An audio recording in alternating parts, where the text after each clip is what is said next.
Le Maroc a connu une croissance de plus de 20% sur le paiement électronique. Il y a deux drivers là-dedans. Il y a l'activité nationale qui a connu une croissance de 16%. Et il y a l'activité de cartes étrangères. Heureusement, le Maroc est une économie ouverte. Donc il y a des gens qui viennent au Maroc et qui dépensent en utilisant leurs cartes et leurs moyens de paiement électronique. Donc cette activité a connu une croissance l'année dernière de 40%. All in all, on a une croissance globale de presque 22% uniquement en paiement électronique. Alors maintenant, quand on dit qu'on a connu une croissance de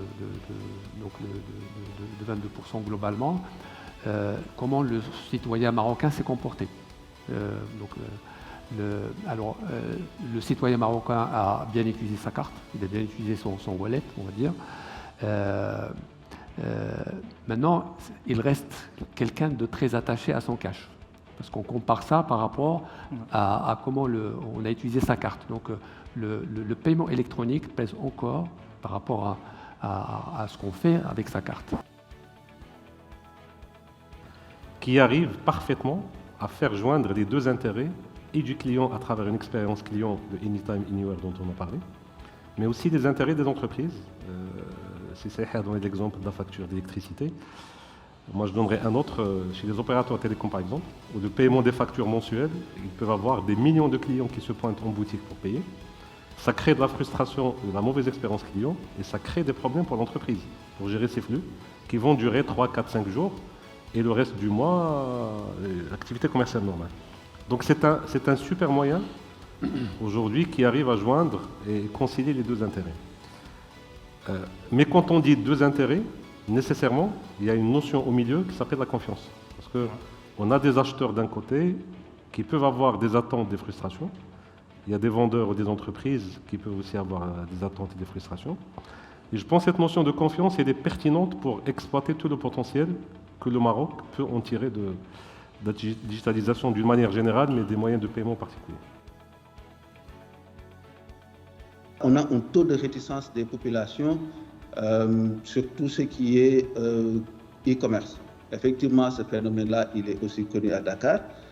On s'est rendu compte que l'essentiel des clients qui utilisent le e-commerce, avec la capacité de payer à la commande, préfèrent procéder au paiement à la réception. Pour peut-être la principale raison, effectivement, c'est la non-confiance qui règne entre le marchand et l'acheteur, parce que tous ces clients-là ont la capacité de payer à l'avance par mobile money ou par paiement électronique par carte bancaire sur le site, mais ils préfèrent le faire à la réception. Mais le point de friction, c'est qu'à la réception, souvent, c'est du cash qui est utilisé. Donc aujourd'hui, moi je pense que nous tous qui travaillons sur les paiements digitaux, notre principal concurrent, les banques malheureusement l'ont compris assez tard. Notre concurrent, ce ne sont pas les émetteurs de monnaie électronique, ce ne sont pas les fintech, mais notre principal concurrent, c'est le cash. Aujourd'hui, si vous prenez, oui, c'est le cash. L'essentiel des transactions effectuées sur ce segment-là, c'est du cash.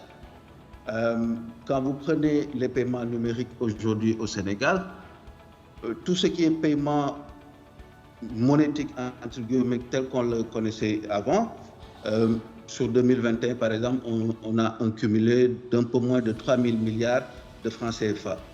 Sur la même période, les paiements digitaux par mobile money ont dépassé les 10 000 milliards. Donc déjà sur ce segment-là des paiements numériques, en tout cas dans nos territoires, on a une prépondérance des paiements par mobile money par rapport aux paiements monétiques